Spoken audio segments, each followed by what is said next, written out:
você que está aí no canal Literal Web. Meu nome é Renato Cardoso e nós vamos para mais uma edição, o episódio número 22 do Literal Web Entrevista. Hoje com ele, que é artista plástico, escritor, poeta, pesquisador, entre outras coisas, entre outras diversas coisas, né? E editor e um dos colunistas do jornal Alecrim. Falo com ele, Renato Galvão. Renato, meu xará, obrigado aí por ter aceito a proposta de bater esse papo hoje aí com a gente aqui, do canal Literal Web, meu caro. Tudo certo contigo, meu caro? Tudo bem. Boa tarde aí, pessoal. Boa tarde a todos. Tá tudo Renato, bem? Aqui a gente funciona num esquema mais de um bate-papo bem descontraído mesmo, né? Que as coisas vão acontecendo ao longo da entrevista. E em alguns momentos eu vou te colocar na câmera sozinho para as pessoas verem, né? Que a minha cara, a galera já está acostumada, já vê minha cara sempre junto com os entrevistados. E eu gosto de dar ênfase no entrevistado, né? Eu aqui só sou escada para vocês falarem, né? Eu só pergunto para vocês falarem. Então, em alguns momentos você vai ficar sozinho na tela. E a internet não caiu, não. É porque é para as pessoas te conhecerem melhor. Né? Então, vamos lá, Renato. Eu olhei lá na sua biografia, meu caro, vi que tem lá artista plástico, escritor e poeta. Né? Você tem aí, além de outras habilidades que nós vamos conversar ao longo da entrevista, mas as três primeiras. Cara, qual dessas três veio primeiro? Qual das três entre o artista plástico, o escritor e o poeta? O poeta. Poeta e escritor, geralmente o pessoal costuma separar escritor de poeta. Uhum. Eu acho que é a mesma coisa. A diferença talvez seja que o escritor produza um livro com uma história ou qualquer coisa, mas eu também faço isso, entendeu? Eu comecei escrevendo poesia aos 9 anos de idade, escondido, né? Eu tenho 65 anos, você imagina há tantos anos atrás era difícil um homem, vamos dizer assim, escrever poesias, não era bem visto. E eu escrevia no colégio, escrevia em casa. Só minha mãe que sabia, porque minha mãe também escrevia alguma coisa. Mas eu sempre escondia, porque era muita chacota esse negócio todo, né? Mas sempre na boa, eu nunca me preocupei com isso, não. E aí vim escrevendo, perdi muita coisa também. Cada mudança que eu fazia, eu perdia algum texto, algum caderno. E aí vim andando com isso e comecei a juntar essas poesias todas. Agora, na parte de escritor, eu também escrevo livros, só que são livros acima de 300 páginas e é difícil. É difícil você publicar um livro assim. O Gustavo, por exemplo, publicou um livro dele, que é um livro excelente, gastou uma fábula, né? E a gente não tem. O livro de poesia é mais fácil de publicar, porque você pode fazer com 60 páginas, né? E eu publiquei alguns. Agora, a parte de escritor, eu continuo dando ênfase nessa parte, porque foi a escrita que me levou para a arte plástica. De que maneira, meu caro? Como que foi essa transição?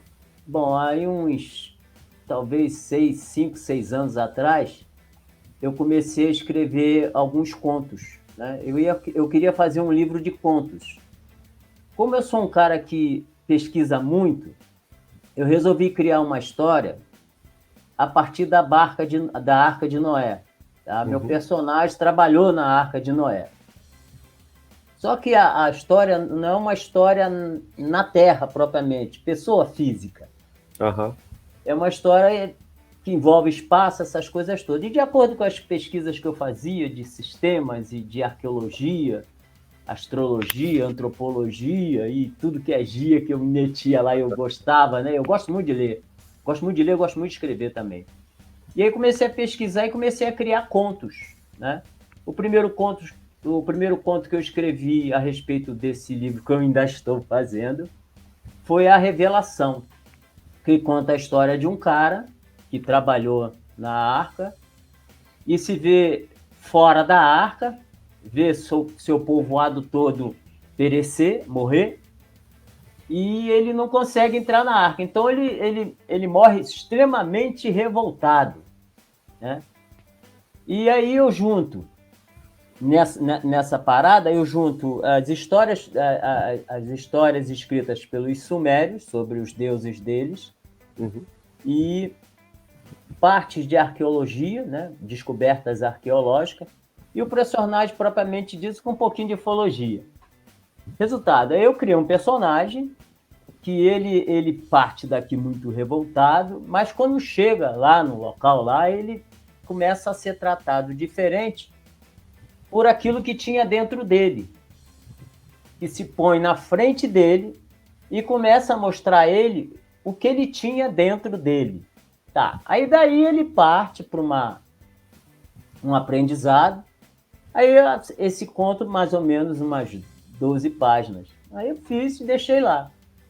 Mas aí me ocorreu uma ideia que ele precisava fazer alguma coisa além de só disso. Então ele parte para o que eu criei de chamado Escola do Criador, que seriam vários sistemas, na qual enumerado de primeira à sétima escola. E na sétima escola, quando ele chega, ele tem um livre-arbítrio, ou seja, ou ele segue para a Ilha da Luz Eterna, onde ele vai se integrar ao Criador, ou ele parte em missões, ele tem essa opção em missões pelo universo, missões de ajuda, missões de resgate e de instrução. Ele, muito curioso, resolve fazer as missões. E aí danou, porque o livro, que era para ser conto, se transforma numa história. Eu estou no 5º capítulo. E aí eu comecei a pintar onde ele ia. Lua Dragna, eu criei sistemas solares, criei luas. E aí eu falei, pô, eu vou pintar esse troço. Eu nunca tinha pintado na minha vida. Aí eu morava em Guapimirim na época, vim aqui em Teresópolis, comprei uma tela, comprei tinta, caramba, e levei aquilo para casa. Chegou lá, eu pintei o troço. Eu pintei o primeiro sistema solar onde ele estava, né? Aí eu peguei os nomes que eu queria dar aos sistemas solares e comecei a pesquisar na internet uma língua diferente.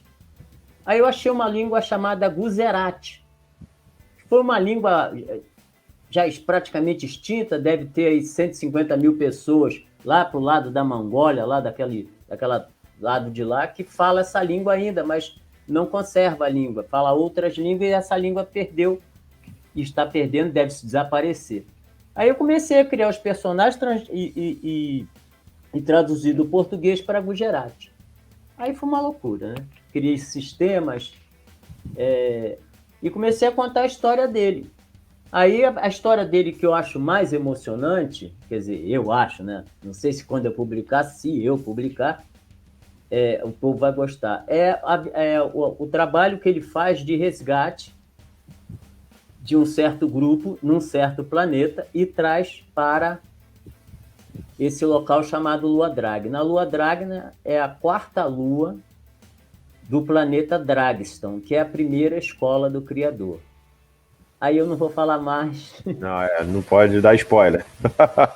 Mas é um troço, sabe, assim. Aí eu comecei a pintar. Aí pintei o primeiro quadro, todo mundo, que legal. Vai pintar mais um. Eu sei que hoje eu tenho 200 quadros. Caraca. Já doei muitos. Eu doei mais quadros do que comprei. E outra coisa, eu não me detive em tela de algodão. Eu comecei a fazer minhas próprias telas. Com coisa de caixote, eu pegava aquelas lascas de caixote. Eu trabalhava com artesanato também, madeira, né? E aí eu dava uma geral naquilo ali, recortava, fazia telas 40 por 50, 60 por 40 e por aí ia. E aí comecei a pintar isso. O povo gostou, eu falei, vou continuar. Eu não faço mais, né? E, aliás, eu não tô nem tenho tido muito tempo de pintar. Esse ano eu pintei 2 quadros só. No ano passado, eu pintei mais por causa da pandemia, que estava todo mundo fechado, e nos outros anos eu pintei mais. Esse ano eu só pintei 2, eu acho que talvez eu pinte mais alguns, mas é muito difícil, porque eu estou numa correria danada, né? Mas aí eu vim embora, pintei em madeira, pintei painéis, né? E tem um painel que eu dei para um amigo aqui de uma barbearia que sai até tapa lá, que nego quer pegar o painel, comprar. Ele, não, isso é meu, e tá lá. Uma loucura, dedo de Deus com uma lua enorme. uma loucura. E aí, enfim, aí um monte de coisa, pintei muita coisa para dar de presente, painéis principalmente, eu gosto de pintar painéis, né? É muito bom. E na parte de artesanato, eu também usei a pintura no artesanato. Eu fazia uma mesa, fazia lá uma pintura e depois eu dava um verniz por cima que não sai mais. Aí o pessoal falava, esse cara é maluco, e eu sou mesmo, meio doidão. Aí tem uns quadros aí que às vezes o povo para assim na frente e fica, mas o que é isso? Aí eu falo, isso é interpretação. Aí eu falo, cada um vê aquilo que quer ver. Ano passado eu entrei numa técnica, acrylic pouring, é uma técnica de derramação de tinta que você cria lá uma loucura, e eu fiz um monte de troço com isso. Aí quando eu comecei a botar na internet, tinha gente que via monstro, via caveira, aí eu olhava assim, tá certo. Aí o cara falou assim, eu tô vendo um monstro, eu falei, não, bicho, isso aí não tem monstro não. Não, tem um monstro. Aí eu falei, tá, deixa eu falar um monstro. Não tem monstro nenhum, eu não pintei um monstro. É o mesmo sistema.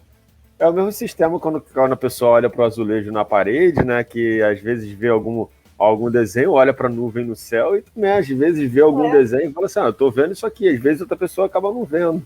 Cada um vê uma imagem, uma pintura, cada um tem uma interpretação, vê aquilo. É um troço sensacional isso.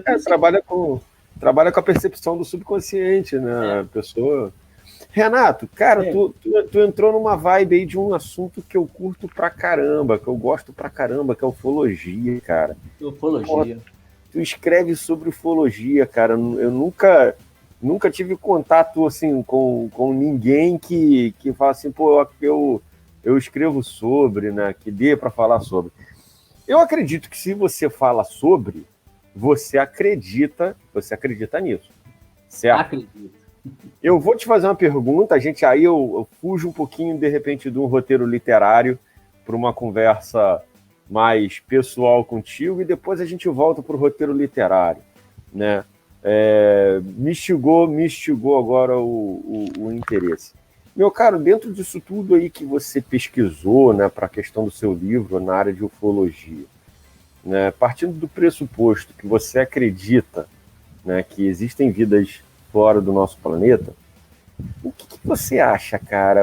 Como que seria, né, se de repente os seres humanos hoje pudessem olhar para o céu e olhar assim, diversas navezinhas e ver diversos seres que eles acreditam ser de uma maneira, que de repente pode ser de outra, totalmente diferente, né?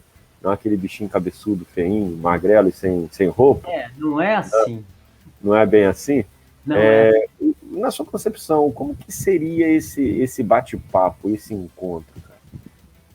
Olha, eu comecei a pesquisar muita coisa bem jovem, né? Algumas coisas que aconteciam na Terra, alguns preceitos, principalmente religiosos, eu não aceitava e eu comecei a pesquisar essas coisas. Há de se entender que o universo é enorme, né? Só a nossa galáxia é uma areia, um grão de areia no deserto, né? O próprio Jesus disse que na casa do seu pai, ou do nosso pai, tinha muitas moradas, né? Uhum. E se você sair por aí pesquisando, não seria em busca da verdade, porque a verdade é muito mais difícil da gente entender, porque a gente não tem uma concepção, um cérebro que chegue a isso, né? A gente é carne e osso, a gente é um ser em todo o universo de carne. Deve existir outros iguais a nós? Sim, existe. Provavelmente existe até pior do que nós, menos evoluído. Mas a tendência é de ter seres muito mais evoluídos. Eu vou abordar agora aqui um assunto referente ao que eu escrevo lá no Jornal Alecrim, eu chamo de a saga dos Sumérios. Em Nippur, uma das cidades que começaram a escavar, encontraram algumas tabuletas. Ao todo são 14 tabuletas, né? São de barro, né? Escrita em barro. E ali começou-se a traduzir as escritas. O que estava ali era uma coisa de louco, ninguém podia entender. Era uma história de uma civilização que veio para cá há mais de 300 mil anos atrás, em busca de ouro. Tem um escritor, Zecharia Sitchin, ele foi muito criticado, ele morreu em 2010. Mas ele era um autodidata, um cara que estudava tudo, que estudava muito. E ele começou, junto com outros, a traduzir isso. A história conta, né? Hoje em dia já está mais do que aceita, mas existe muita resistência, porque informar o povo certas coisas correm-se riscos, né? Uhum. Então, era uma história de que primeiro veio um fugindo de uma guerra. O importante nessa história toda é o seguinte: nem sempre quem tem evolução tecnológica muito alta é evoluído moralmente. Sim. Uma coisa não tem nada a ver com a outra. Um cara que, por exemplo, viaja no espaço, ele pode ser um guerreiro. E não se importar com a vida na Terra. Sim. Simplesmente chega aqui, olha, é tudo animal. Para ele, tanto faz como tanto fez. Porque ele é evoluído tecnologicamente, na frente da gente, milhares de anos, mas não tem uma evolução moral. Nós também não temos. Nós matamos animais, queimamos florestas, né? Nós acabamos com vários subsistemas que são sistemas pequenininhos, que são sistemas solares pequenininhos na nossa Terra que a gente pisa em cima. A gente mata, a gente faz tudo. Então, na minha opinião, a existência de visita de seres extraterrestres aqui na Terra não é de hoje. É de milhares e milhares de anos atrás. Para isso mesmo, as próprias civilizações antigas têm vários relatos sobre isso. E a principal dela é os Sumérios, que conta a história de uns caras que vieram para cá em busca de ouro para salvar a terra deles, o planeta deles, porque eles viviam em guerras atômicas, era o norte contra o sul, e só depois que muita coisa aconteceu em termos de guerra é que começaram a se unir e ali decidiram acabar com a guerra. Só que o planeta estava completamente destruído. Então criou-se um reinado lá. O primeiro rei promulgou leis malucas de sucessões, né? Ele não viu que no futuro ia dar bagunça. E aí, numa dessas bagunças, há uma luta entre um rei e um sucessor. Eram parentes, o sucessor era sobrinho e o rei era o tio. Todos eles eram de linhagem real. Só que o sucessor, o sobrinho, era mais novo. E o tio era mais velho. Resultado, a luta foi vencida pelo sobrinho. Aí esse cara que era o tio, já tinha feito um monte de porcaria no planeta, e usado armas de terror, que os sumérios chamavam de armas de terror, que na realidade eram armas atômicas, né? Ele pega uma nave e mete o pé. Só que ele era um cara muito inteligente, estudou o universo todo, ele cai aqui na Terra. Aí aqui ele descobre que tem ouro na água, não sei o quê, aí ele manda lá uma mensagem lá para os soberanos dele: olha só, eu estou aqui na Terra, e eles não chamavam de Terra, era de sétimo planeta, porque eles entravam no final do sistema solar, lá por Plutão, até chegar à Terra. E o cara atravessou o cinturão de asteroide com bomba atômica, meteu bala naquilo ali e atravessou. E aí ele quer o trono de volta. Bom, aí o cara lá negocia com ele e manda para cá 50 homens. Um deles era um cientista, era um cara extremamente pacífico, contra qualquer tipo de arma e dominava várias ciências. Ele escolhe os melhores e traz os 50. Por que ele veio? Porque o cara que estava aqui era genro dele. E lá no planeta deles, quando alguém se casasse com a filha de alguém, tinha o status de filho do pai da menina. Uhum. Ele vem para cá para negociar, beleza. Essa é a história que começa dos Sumérios. Dali para frente, eles vieram embora fazendo um monte de coisa. Criaram a primeira cidade na Terra, chamada Eridu, né? E começaram a explorar o ouro para enviar para o planeta deles, porque eles não tinham ouro como um metal valioso. Um cientista deles descobriu que existia ouro num planeta chamado Tiamat. Essa é uma história sensacional também, que é daí que vem a criação da Terra e do cinturão de asteroides, uma colisão enorme. Tá me ouvindo, né? Então, Essa história é uma história sensacional. Tá. Nesse período, é uma história há 300 mil anos atrás. Mas se você for pesquisar coisas na arqueologia, você vai ver que vão ser encontrados instrumentos cirúrgicos. Já encontraram até uma lente de óculos com milhões e milhões de anos atrás. Você tem uma gama de documentação que vão achando, à medida que vão escavando, armas, né, poderosas, engrenagens, coisas que você... Pô, quem fez isso aqui? Sim. Não tinha tecnologia para isso. Eles conseguiram fundir metais e transformar metais. Só que era uma raça bélica, né? E essa raça bélica, ela ensinou o homem a guerra. O homem foi criado para a guerra e para o trabalho, né? Então, nós trazemos isso dentro de nós de milhares de anos atrás, né? E à medida que a gente está evoluindo, a gente, de vez de criar a paz, a gente cria armas. Mas isso tudo veio de lá, tá? Agora, a presença de outros seres aqui é notória, principalmente a partir do início e até o final da Segunda Guerra Mundial. Há relatos de campos de batalha, de luzes e de aproximação. Tem relatos espetaculares que você não tem como achar que aquilo ali foi ilusão do cara. São pessoas respeitadíssimas. Até ministros de determinados países já tiveram o seu contato. E o que prende mais essas informações é justamente pela, vamos dizer assim, manter o povo na rédea, tá? O próprio Jesus, quando veio para cá, ele veio para tentar dizer a essa raça nossa que isso aqui não era nada, que lá fora tinha coisa muito mais linda, né? Mas aí, infelizmente, o poder aqui era grande, subornaram isso, subornaram aquilo para condenar Jesus né? Então, a existência de seres extraterrestres, né? O próprio Jesus era extraterrestre, gente. E outra coisa importantíssima também que está em debate, muito debate isso. O nosso DNA não é da Terra. A maneira como a gente vive na Terra não era para ser assim.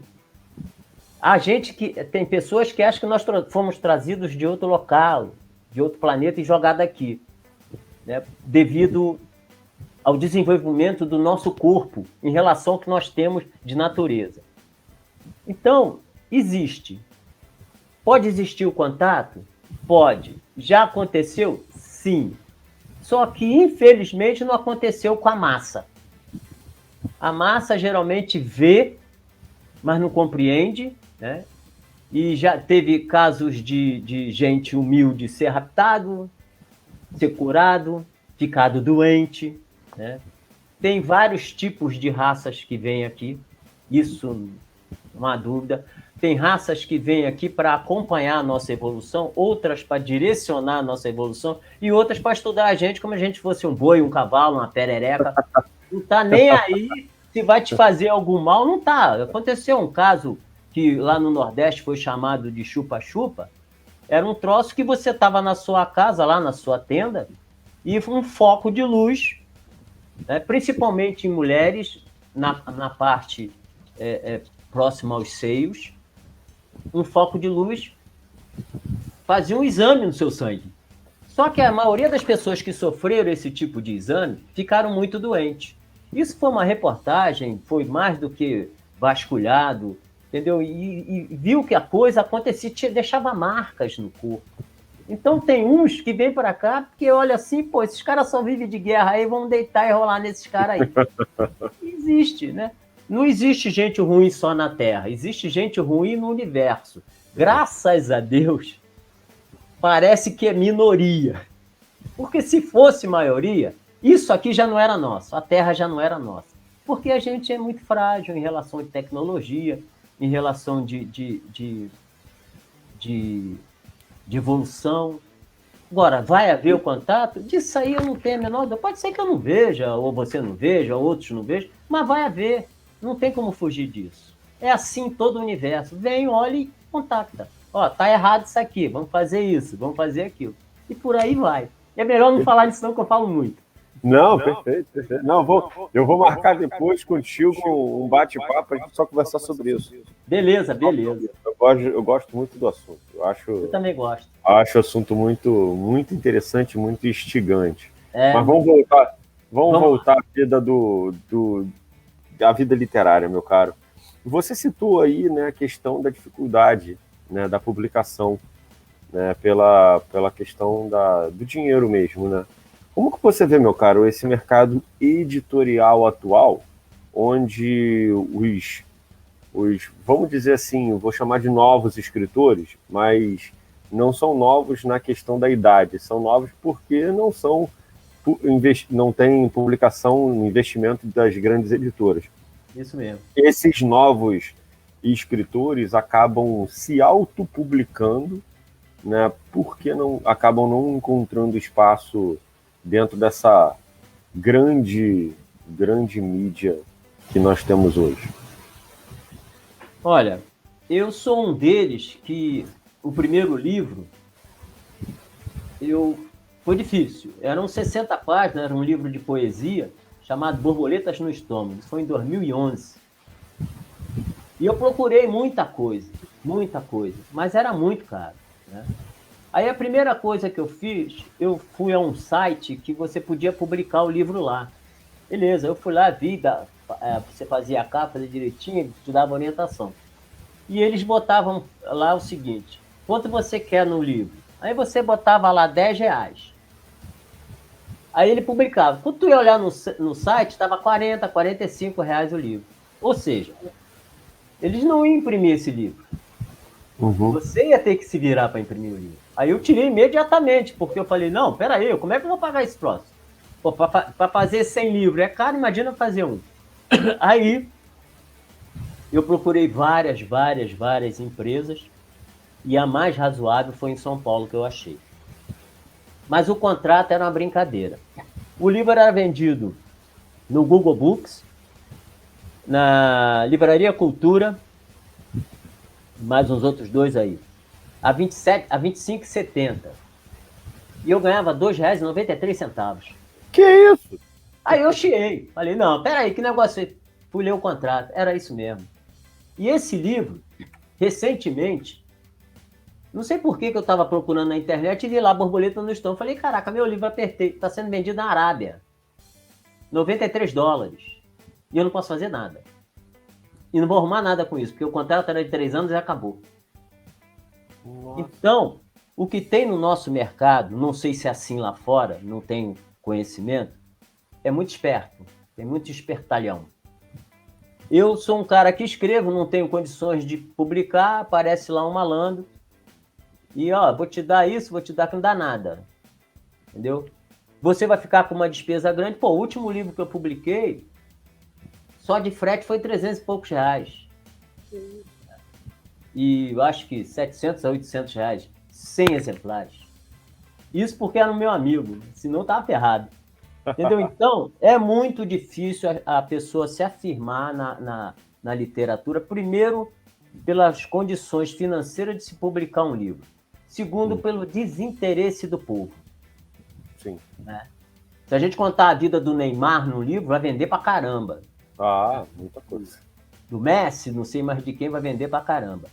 Se eu for tentar vender um livro no Maracanã no dia do jogo do Fla-Flu, eu vou ser simplesmente execrado. Então, não há um interesse pela literatura. Não havendo interesse pela literatura, nós que somos escritores, passamos a ser alvo de custo alto. Não tem nada, não tem ninguém que queira e o cara vai lançar aquele livro, você quer lançar o livro por amor à literatura, né? Para que você mostre o seu talento, você acaba pagando caro. Então, não existe condições de os escritores novos, né? Vamos dizer assim, começar a fazer alguma coisa. Está mudando? Tá, mas continua muito caro, né? Nós, há alguns meses atrás, nós nos reunimos, eu, Gustavo e Cláudia, a gente queria lançar alguma coisa para trazer esse tipo de público. Então resolvemos fazer uma coletânea. Mas a gente tinha por trás disso a TV, que a Cláudia tem um programa na TV, ela fala só sobre arte. Agora ela vai estrear um outro programa, um Vitrine, que também vai falar sobre arte e outros assuntos. Renato, vamos fazer o seguinte, então, para a galera se situar. Não, para a galera se situar, não parou não. Vamos para a galera se situar, para falar aí para quem está nos vendo e nos ouvindo.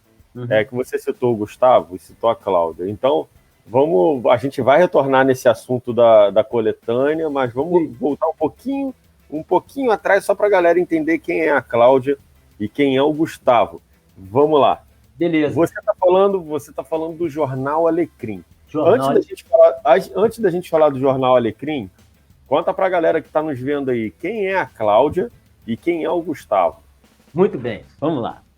Bom, o Jornal Alecrim foi uma criação da Cláudia Coelho. A Cláudia, o currículo dela é uma loucura. Ela, além de ser professora de português ainda, ela é da Academia de Letras aqui de Teresópolis e de Belas Artes do Rio Grande do Sul. Ela tem 8 livros publicados, entre livros infantis e para adulto, né? O mais vendido dela é o Sob a Luz Vermelha, um livro muito bom. Ela tem 2 programas de TV, um programa de TV chamado Encontro das Artes, exclusivamente para mostrar a arte e os artistas de qualquer vertente, música, teatro, o que for. Ela tem um outro programa que vai estrear agora na TV Teresópolis. O Encontro das Artes também passa pela TV Teresópolis, mais 26 cidades. Ela vai estrear agora o Vitrine, que é um programa de assuntos gerais, que ela vai colocar também a parte de arte. Eu já estou até para fazer uma entrevista lá com ela. E aí ela sentou e falou: Renato, vamos criar um jornal para falar de cultura e arte. Aí procura, Jornal Alecrim. Vamos chamar mais alguém. Chamamos o Gustavo. Quem é o Gustavo? Gustavo é um escritor aqui de Teresópolis. Ele fez um livro sobre a tragédia que aconteceu aqui em Teresópolis. Naturalmente, ele não está contando a tragédia com os seus devidos personagens, porque não lhe foi autorizado. Ele pesquisou a tragédia e criou uma história fictícia contando a tragédia.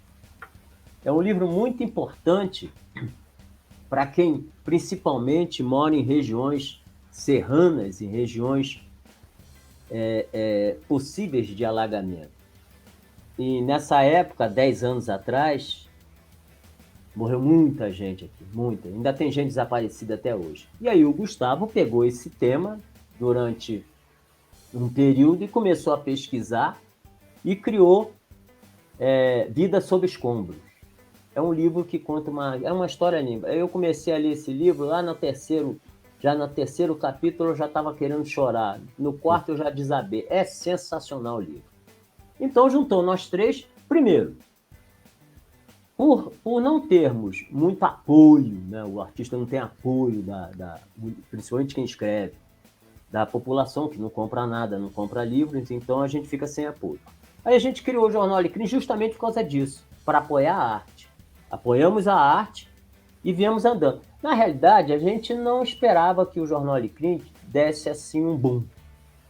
E aí veio a pandemia. Eu fazia questão de entregar o jornal pessoalmente a todo mundo. Eu entregava 2.500 exemplares pela cidade de Teresópolis, Friburgo, por o interior e por aí afora. E começamos, logo na primeira semana que a gente entregou o jornal, e começou algum comerciante querer anunciar no jornal. Para a gente aquilo era bom, porque eu paguei do meu bolso, e danou, né? Aí começou a vir gente. A gente sempre fez eventos culturais, tipo feiras de artesanato, teatro, dança, né? Tardes de autógrafo. A gente sempre fez muito disso. E aí a gente começou a trabalhar em cima disso e a trabalhar o jornal. O jornal fazia a cobertura de nossos eventos e cobertura de outros eventos. Eu, por exemplo, se tivesse uma exposição de quadros aqui do fulano de tal, uma tarde de autógrafo da menina tal, eu ia lá como repórter e fazia entrevista e fazia matéria referente àquele acontecimento cultural. Independente de estar ou não no meu jornal, anunciando ou não, a gente fazia isso, a gente faz isso, a gente vai atrás da notícia, onde a notícia de arte e cultura estiver. Então a gente começou a fazer isso. E aí veio a pandemia, eu fiquei proibido de entregar jornal pessoalmente, fiquei proibido de cumprir as agendas que a gente tinha de arte e cultura, né? A gente tinha muita coisa para fazer. Falei, aí a Cláudia pensou, a gente sentou aqui e falou, olha só, vamos acabar com isso, vamos meter bronca na internet. A gente também não tinha tempo para trabalhar o jornal, as coisas de arte na própria internet. A gente fazia mais, né, presencial. Aí começamos a trabalhar o jornal. Criamos várias coisas, gastamos um bom dinheiro comprando material, computador,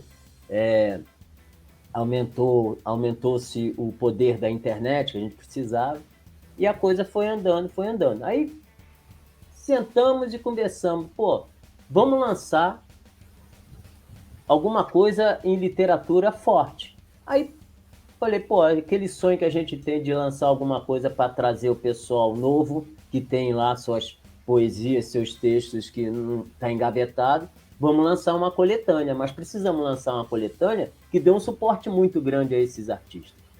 Aí a coletânea Palavra em Ação? Palavra em Ação.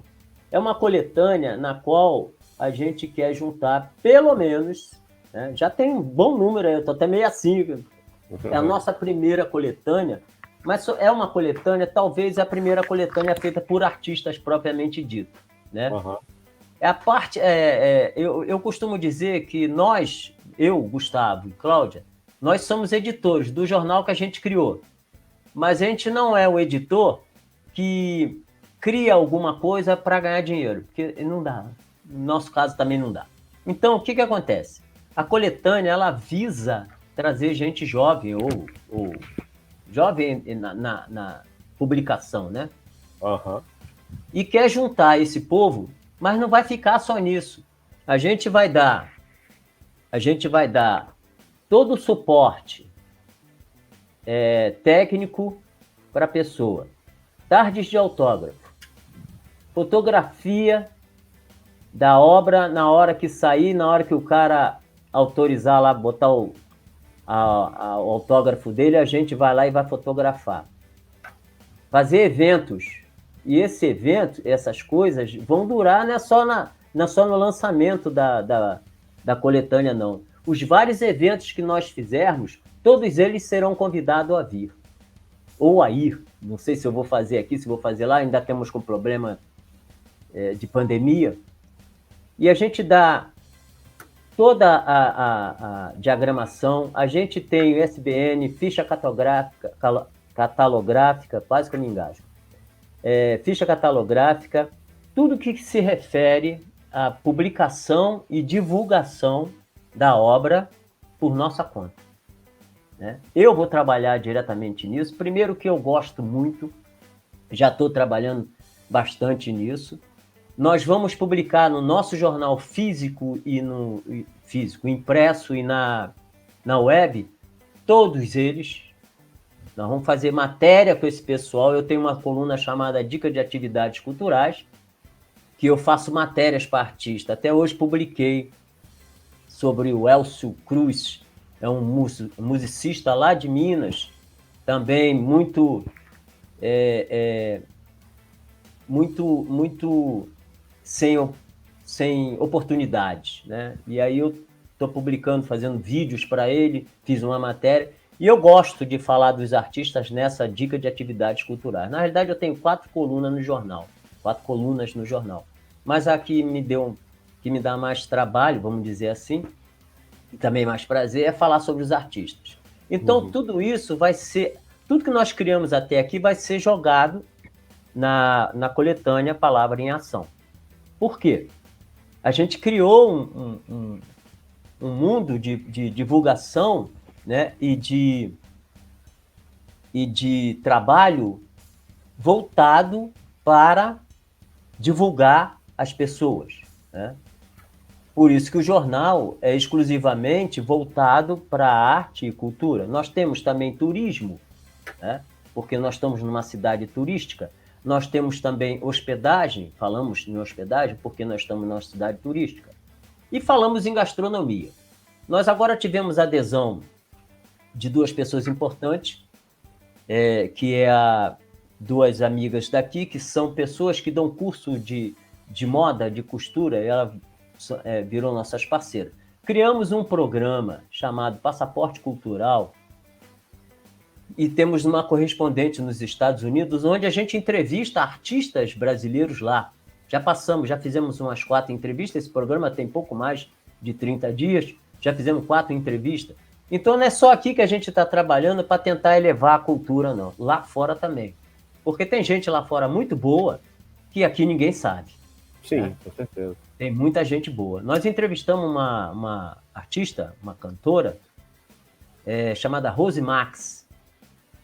E ela e o esposo, Ramatiz, o cara é um músico espetacular. Foi baixista do grupo Golden Boys, né?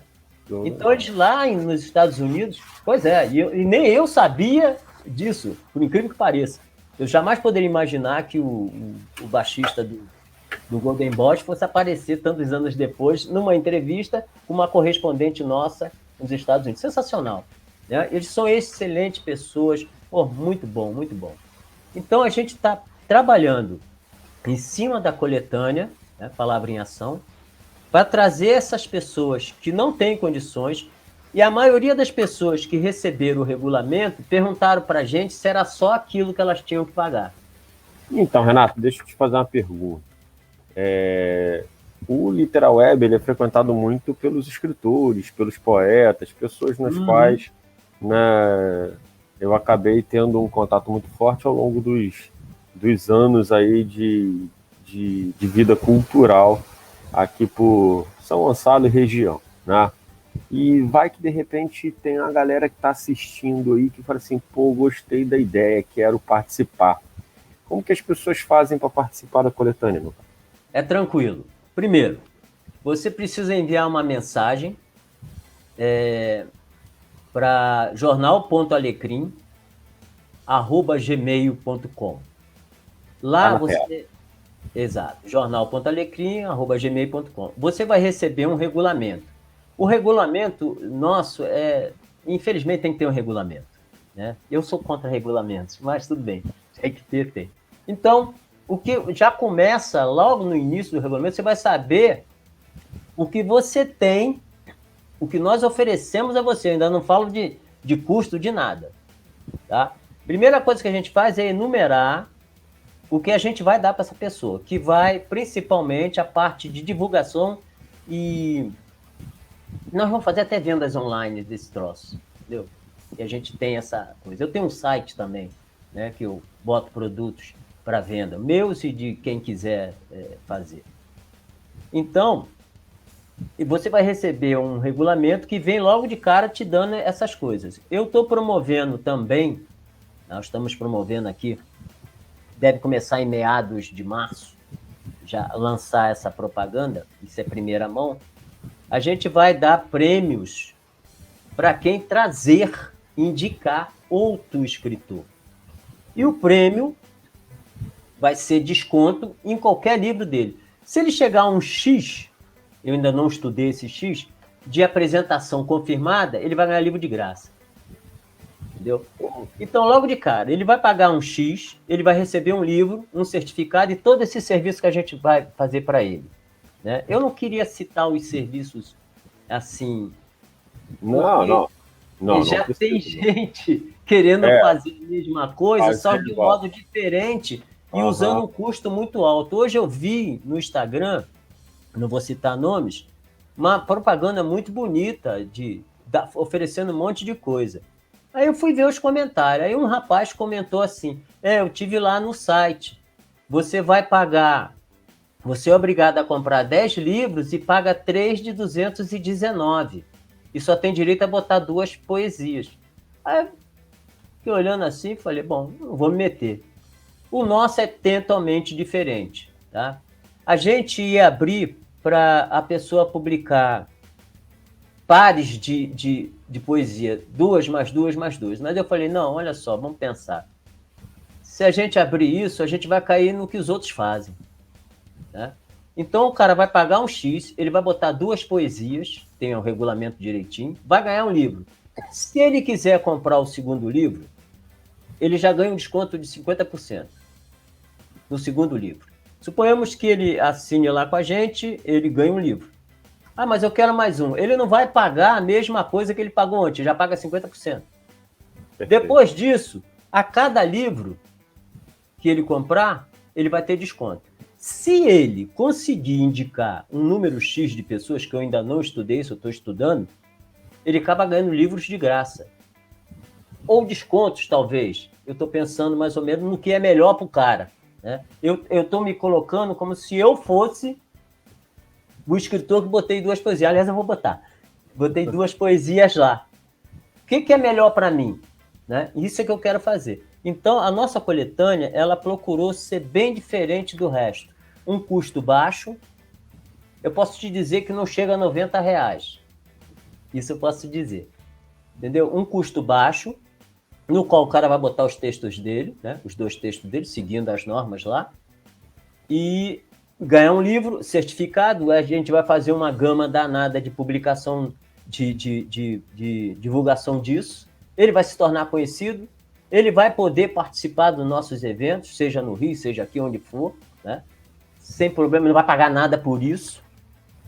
E aí a gente quer tocar esse troço, mesmo que a gente lance uma segunda coletânea, a gente vai tocar esse troço para frente toda a vida.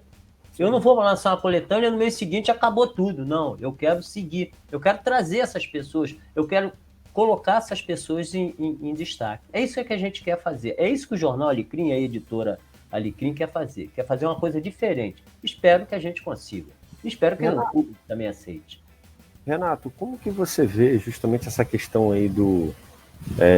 você citou, né? Eu vi no Instagram, hoje em dia a gente tem diversos mecanismos de divulgação, né? Instagram, YouTube, Facebook, e por aí vai. Acho que a única rede social que não funciona para esse tipo de divulgação é o Twitter, porque o Twitter é mais para debate mesmo. Mas todas as outras a gente consegue fazer um trabalho de divulgação bacana e uma abertura de voz hoje para todos, né? Se tornou um ambiente altamente democrático. Como que você vê essa questão dessa democracia, né, das pessoas poderem... Qualquer pessoa hoje tem voz e pode falar, meu cara? Olha, eu sou de um tempo, né? Na minha infância, tem mais de 40 anos, eu sou do tempo que não se podia fazer nada. Uhum. Estudante era subversivo e registrado no DOPS. Né? Qualquer estudante, não importava se tinha 6 anos de idade, entrou na escola, já era registrado. Não podia se manifestar, não podia se falar. Eu acho muito bom que as pessoas possam se manifestar, que as pessoas possam falar, reivindicar. Só que tem uma coisa que vem acontecendo de uns anos para cá. Liberdade de expressão não é libertinagem de expressão. Hoje em dia se usa muita liberdade mais para se agredir, né? Principalmente, eu não gosto desse assunto na política, né?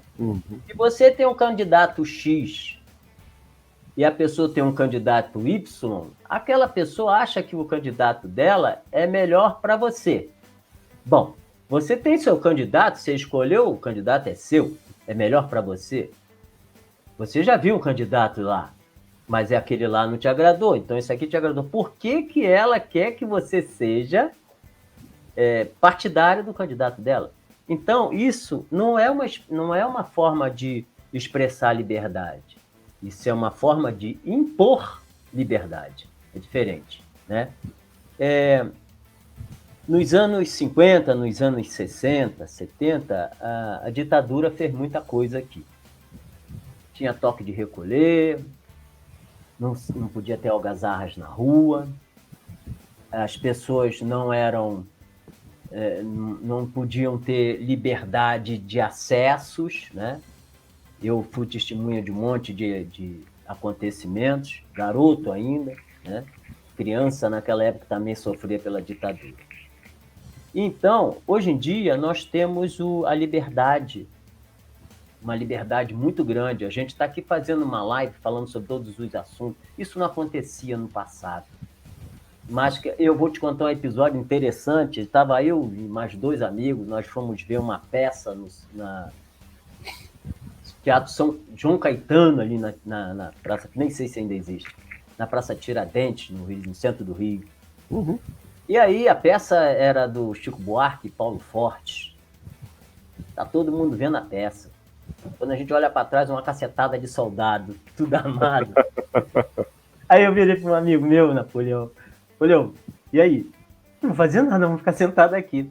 Aí eu vi um cara, todo mundo, por favor, levante e saia. Agora! Todo mundo bateu o pé, entendeu? Isso não aconteceria hoje mais. Tá? Esse era um tipo de coisa que tolia, impedia a liberdade de você se expressar. Hoje em dia é muito bom.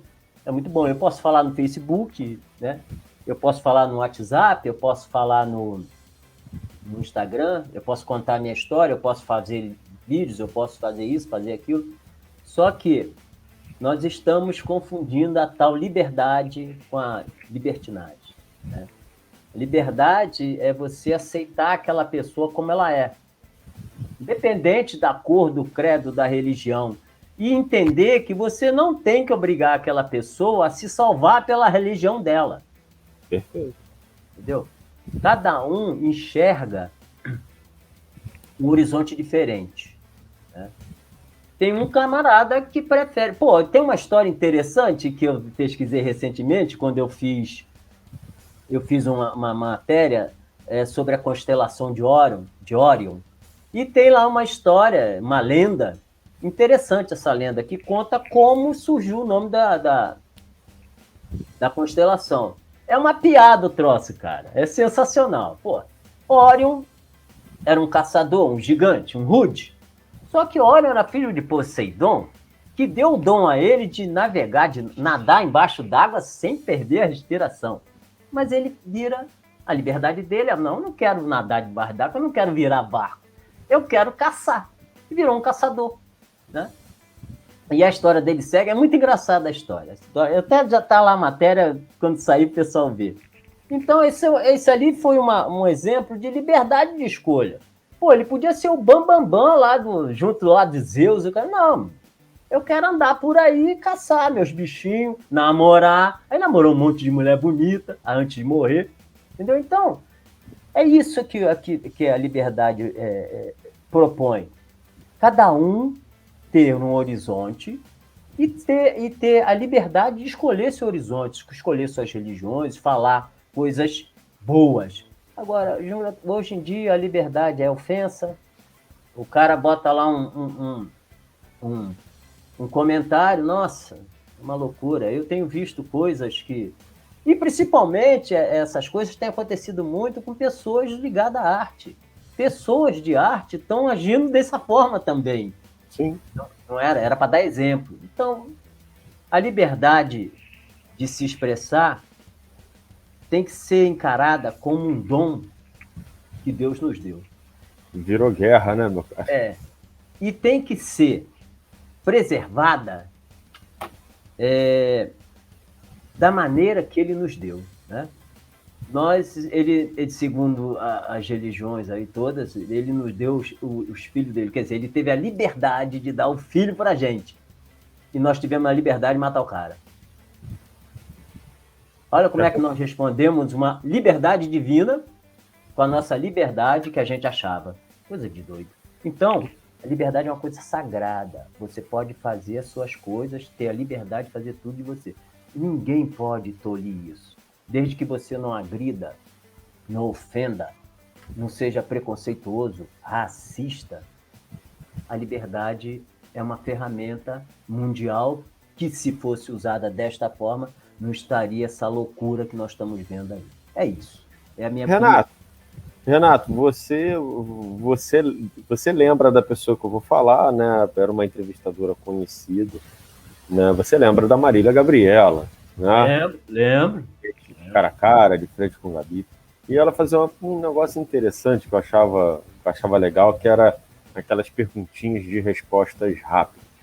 Então, Sim. assim, vamos lá, vamos para vamos ver se eu consigo.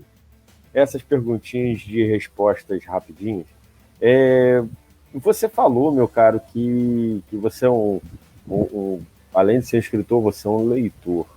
E a gente, no início da carreira, a gente sempre se espelha em alguém, a gente sempre se inspira, né? A gente sempre busca um espelho e depois a gente segue o nosso caminho. Quem foi quem é o poeta, o escritor, o artista plástico, se é que tem, né? Tem gente que consegue ir pelo caminho próprio, desde o início, autodidata, né? Que você olha e fala assim, cara, lá no início ele me inspirou, foi o cara que eu admiro, é o cara que eu gosto do trabalho. Seja famoso ou não. Existe essa pessoa? Na poesia, eu gosto muito do Carlos Drummond de Andrade. E na arte, eu era garoto, eu ficava fascinado com Van Gogh. Inclusive, tinha um bar em Realengo, me lembro disso até hoje, chamado Van Gogh, que a gente tomava uma cerveja lá.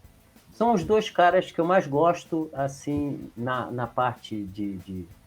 Eu até fiz aqui um quadro tentando imitar ele, mas não deu certo, não. O Carlos Drummond de Andrade, eu acho ele espetacular. E lá fora, eu gosto muito de Erich von Däniken, do falecido Charles Berlitz e de J.J. Benítez, que são 3 pesquisadores espetaculares. O Charles Berlitz, inclusive, a família dele era detentora do curso de inglês chamado Berlitz, que entrou aqui no Brasil alguns anos atrás, eu acho que não tem mais. Esses caras que eu gostava. Eu li muito Carlos Drummond de Andrade. A minha poesia não tem nada a ver com a dele é muito superior à minha, mas eu gostava de ler. Ele tem coisas lindas, coisas bonitas, coisas que viraram música, né? Sensacional, eu gosto muito disso. É isso. Você já teve contato com muitos artistas, né? Pela carreira, pela trajetória, pela sua trajetória. E você já, além de ter feito as coberturas de eventos, já entrevistou, já conversou com essa galera. Quem dessa galera que você conversou até hoje, que você fala assim, pô, aí, não vou falar a melhor, porque pega mal, né? Os outros depois podem assistir e falar assim, pô, ele achou o outro melhor, a minha não é. Mas vamos falar assim, aquela que você recorda com carinho e por quê? Bom, eu acho que a melhor coisa que eu fiz em termos desse lance aí de sair por aí afora foi fazer entrevista. Mas acontece que eu na realidade eu não fiz. O que aconteceu foi o seguinte, eu tenho um amigo chamado Zé, ele é do mundo da música, ele é engenheiro de som e ele acompanha muito Detonautas e outras bandas. E aí, ele foi um dos caras que me fez expor, que eu não expunha meus quadros, não tinha. E ele fez questão de expor no espaço dele, na época, chamado Vila 85. E aí criou-se uma grande amizade. E um dia, no Natal, né, na época eu até morava sozinho aqui em Teresópolis, coisa e tal, ele me convidou para almoçar lá. Eu já conheci a esposa dele, Alves, pessoa sensacional, pessoas de gabarito. Aí quando eu cheguei lá, tinha uma família, a esposa, o rapaz, e começamos a conversar. E o cara com uma ideia sensacional, espetacular, uma visão bonita. Aí depois eu vim saber que esse rapaz, esse senhor, né, que já é um senhor, se chamava Maca, que era o baixista do Detonautas. Eu gostaria de entrevistar ele. Pelo assunto, pela visão do cara, né? foi assim uma coisa que eu não esperava que acontecesse. Agora, o lance de entrevistas que eu fiz por aí afora, eu não diria que teve alguém que teve boas ideias, não, mas que se surpreendeu, me surpreendeu. Mas eu fiz cobertura de alguns eventos que eu achei muito legal, que é o caso, por exemplo, da Casa de Cultura aqui de Teresópolis, na qual eu fiz o evento dos alunos do professor Ricardo Guarilha. Eu fiz um ano de estudo com ele lá. E foi gratificante, as pessoas ficaram bem agradecidas em relação à matéria que eu havia feito para eles, e curtiram muito, né? E não é normal aqui em Teresópolis acontecer isso não, viu? As pessoas, você fazer a matéria, as pessoas curtirem e compartilharem, não é normal não. Aqui é bem fechadinho, bem difícil. Não é só aí não, meu cara. Não é só aí não. Não, É geral. É geral. Eu costumo dizer isso. O problema nosso, principalmente de unidade, está com próprios artistas. Uhum. Sabe, você, por exemplo, você sabe que eu faço matéria para artistas, eu não vou citar nomes, mas teve uns que nem sequer compartilharam. E aquilo é um bem pro cara. Sim. Né? Aí eu não consigo entender. Né? Esse não tem liberdade. Uhum. Mas é isso. Concordo com você, meu caro. Passamos pela mesma coisa aqui. Eu imagino. Né? Aqui nessa terrinha aqui, ingrata aqui de São Gonçalo. Mas vamos lá, meu caro.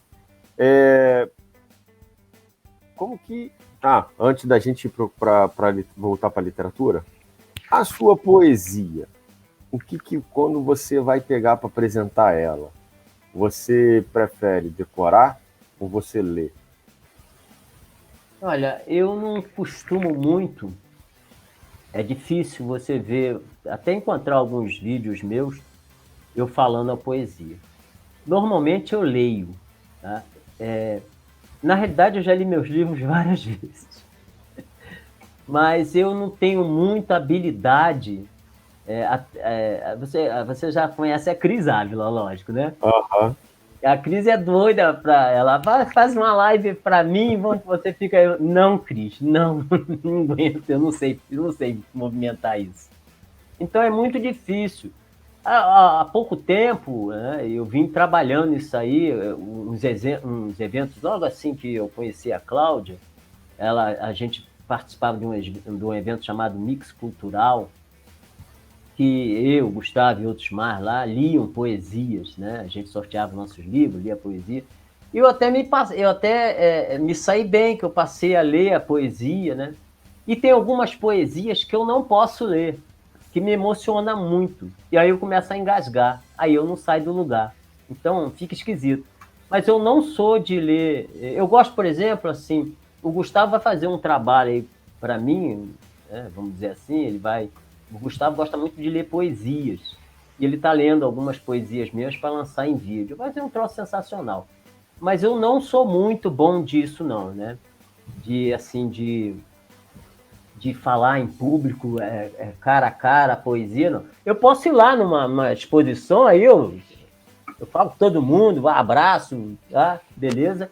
Mas se botar eu lá na frente para falar uma poesia, eu já fico esquisito. Eu não sou muito bom. E outra, eu não consigo decorar minhas próprias poesias. Eu tenho poesias de outras, eu não consigo decorar.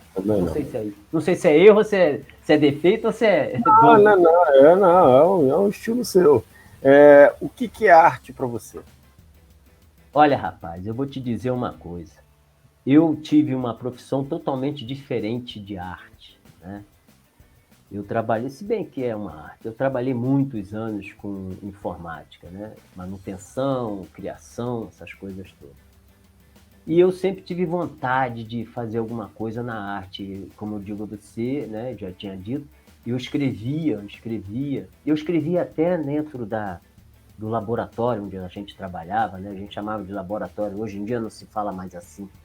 É onde a gente se baseava para sair atendendo os clientes da fábrica, de onde fosse. E eu tinha muita vontade de escrever, eu escrevia até ali dentro. Quando eu consegui sair dessa vida de trabalho, me aposentar, e a primeira coisa que eu fiz foi o seguinte: eu tinha até uma loja de informática, né? E quando eu consegui me aposentar, eu dei um bico em tudo. E falei, não, agora eu vou cuidar da minha arte. Eu tinha vontade de fazer artesanato com madeira, eu gosto muito. A minha vida logo lá com uns 15, 16 anos, começou trabalhando com madeira com o seu José, falecido, já deve estar para lá, de Marrakech de Morto.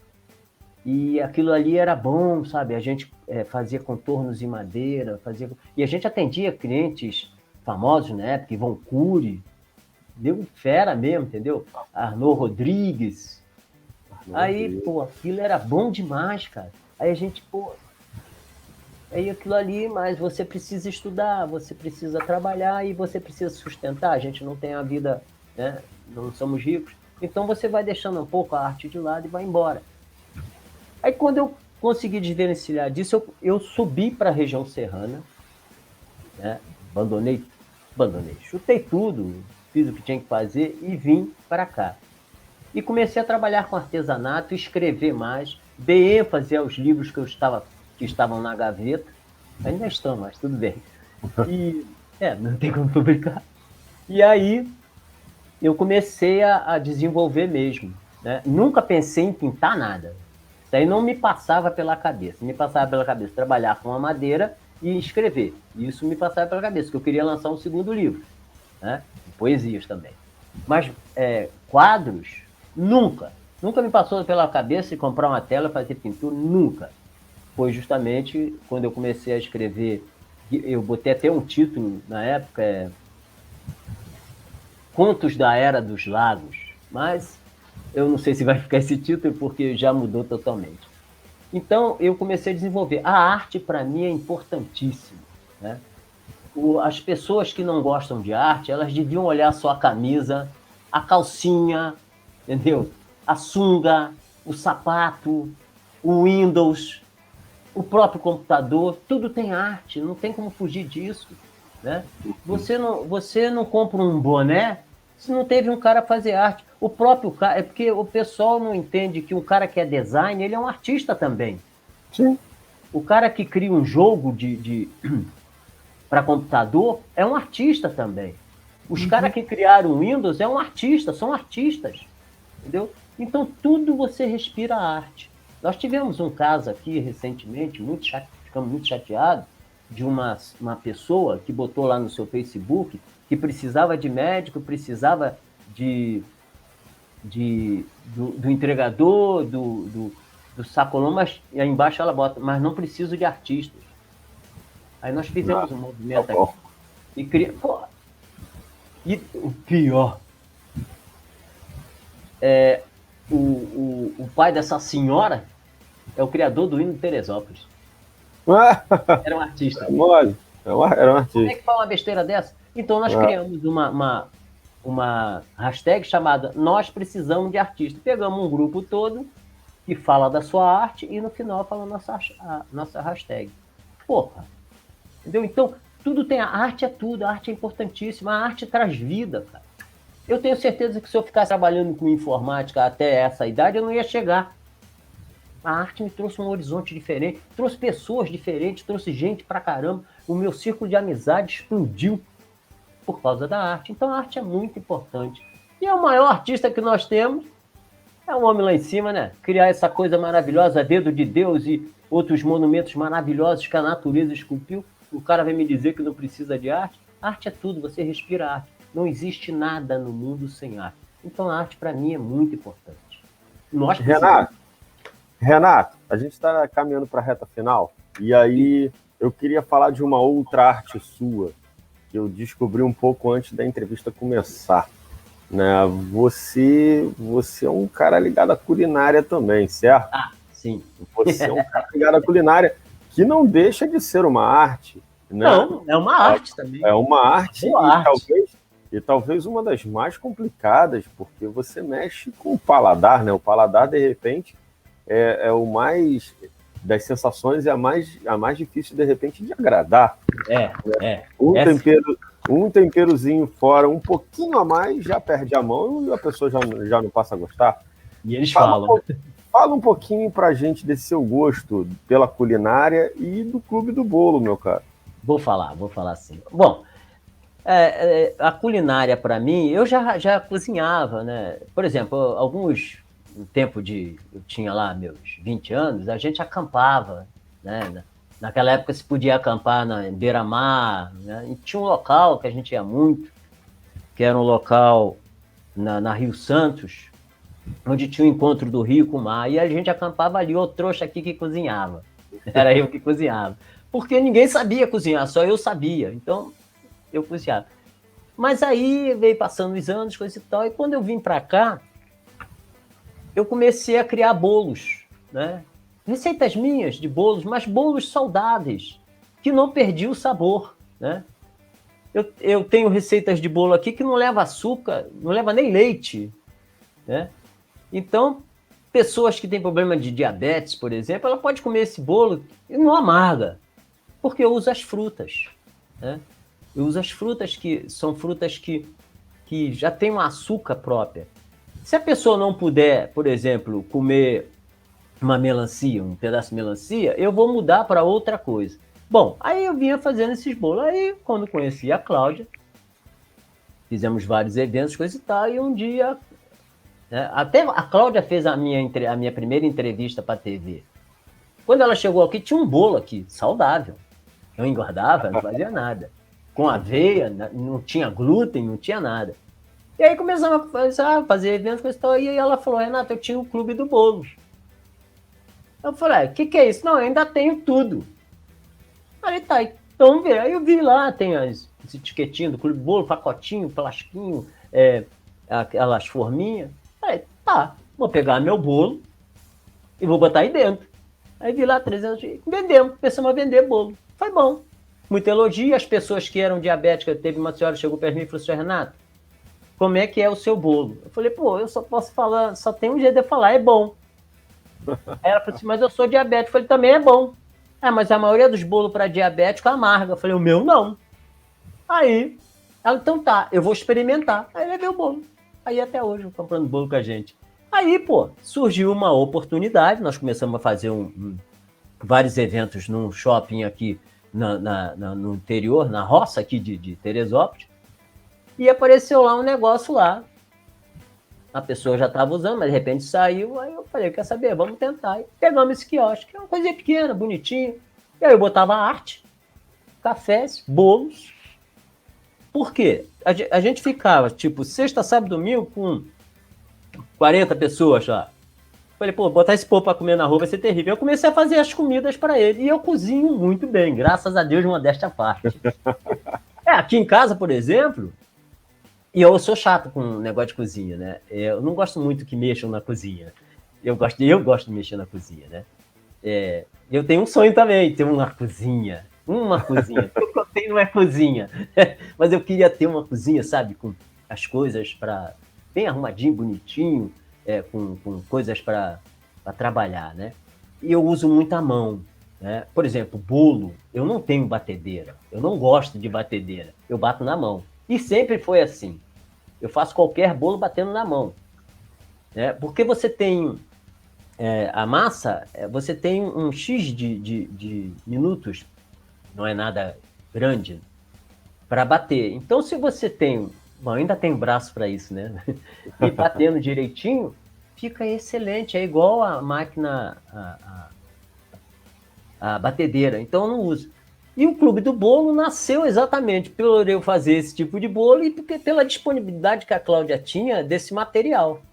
E foi muito agradável, sabe? Está sendo muito agradável. Eu não tenho feito muita coisa com o Clube do Bolo, né?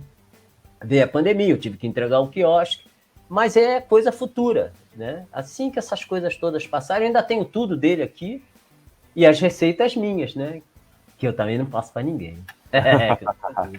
Mas é isso, eu gosto muito de cozinhar.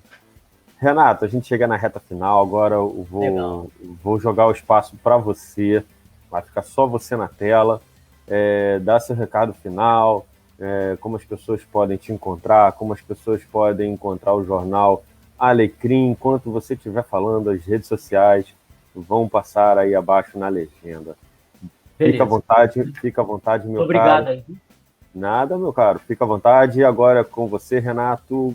Pode falar, meu caro. Olá, pessoal. O negócio é o seguinte. Vocês podem me encontrar no Instagram. Tá aí embaixo para vocês verem, @renato.galvão.925. Vocês podem também acessar o Jornal Alecrim no seu site, www.jornalalecrim.com. Você também pode achar o Facebook Jornal Alecrim, @jornal.alecrim, tá? Eu sou o Renato, mas vocês também podem entrar no Instagram da Cláudia Coelho Autora, @Cláudia Coelho Autora, que é uma das editoras do Jornal Alecrim. @Gugal Melo, que é o outro criador do Jornal Alecrim, também editor do Jornal Alecrim.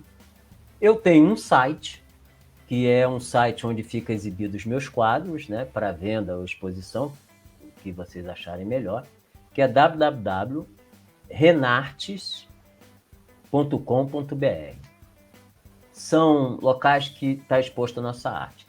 Agora, o que eu queria mesmo avisar vocês é que a gente está com essa nossa querida coletânea Palavras em Ação. Temos algumas vagas ainda, tá?